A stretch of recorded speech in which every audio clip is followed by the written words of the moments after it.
The silence in the Vorthak trophy chamber was absolute, a reverent hush that had persisted for over 3 centuries. Ambassador Zekthara's mandibles clicked nervously as she guided the human delegation through the crystalline corridors of their most sacred space. The walls themselves seemed to pulse with bioluminescent pride, displaying the conquest relics of 1,000 fallen civilizations. "This is our Hall of Eternal Victory," Zekthara announced, her voice barely above a whisper. "Here rest the symbols of species who dared challenge the hegemony's might." Captain Sarah Chen walked beside her, hands clasped behind her back, studying each display with the methodical patience that had made her Earth's premier xenoarchaeologist before the war. Her crew, Dr. Martinez, Engineer Volkov, and Communications Specialist Park, followed at a respectful distance, their faces masks of diplomatic neutrality. But Chen's eyes burned with something else entirely. The trophy cases stretched endlessly, each one a tomb of memory. The Kelhari's crystalline songstones, forever silent. The Morganti's probability engines, their quantum calculations frozen mid-computation. The Yithrak's living metal sculptures, now cold and dead as ordinary steel.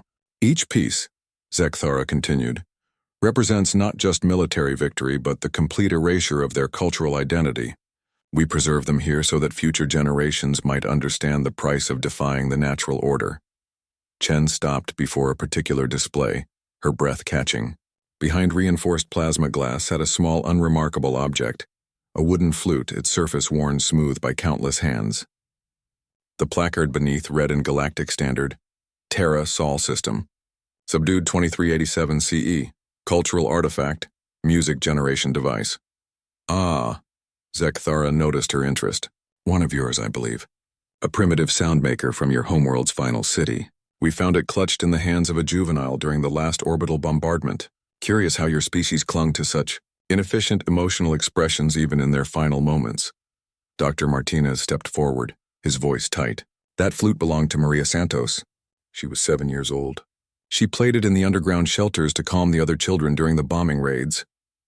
Zekthara's compound eyes glittered with what might have been amusement. How wonderfully tragic. Your species always did have an unhealthy obsession with sentimentality.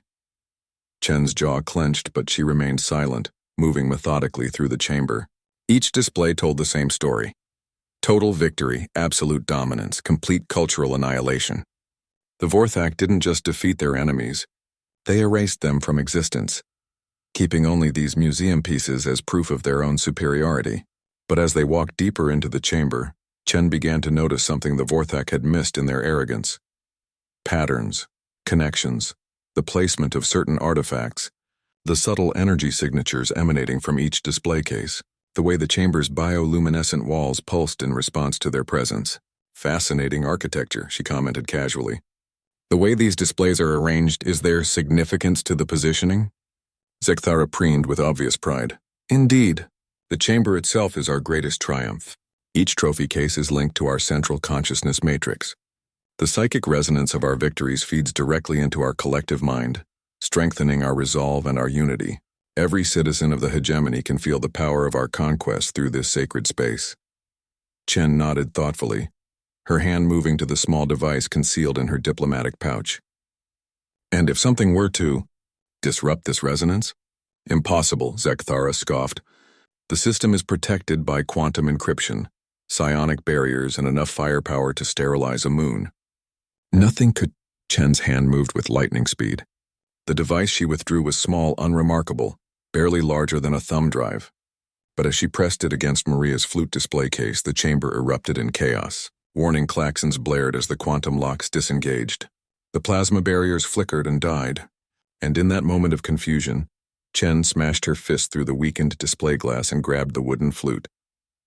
"Human, what have you done?" Zekthara shrieked, her mandibles chattering in panic. Chen smiled grimly as she raised the flute to her lips. "Something your species never understood. We don't just preserve our culture in museums, we keep it alive." The first note rang out pure and clear, a simple melody that Maria Santos had played in the darkness beneath burning New Angeles. But as the sound echoed through the chamber, something extraordinary happened. The other trophy cases began to respond. The Kelhari songstones resonated with sympathetic vibrations, their crystalline lattices remembering ancient harmonies. The Morganti probability engines sparked to life, their quantum calculations suddenly finding new solutions. The Yithrak metal sculptures flowed and shifted, returning to their living state. Across the chamber, the conquered civilization's artifacts began to sing with their own voices, not in harmony, but in a magnificent cacophony of diversity and defiance. "This is impossible," Zekthara gasped. "Our dampening fields should prevent any resonance." "Your dampening fields work on energy," Chen replied, still playing the simple tune. "But this isn't about energy. It's about memory, about the connections that bind all conscious beings together, about the truth your hegemony has spent millennia trying to deny." The bioluminescent walls of the chamber began to pulse erratically as the Vorthak collective consciousness was flooded with something it had never experienced, the combined psychic essence of every civilization they had conquered. The artifacts weren't just trophies.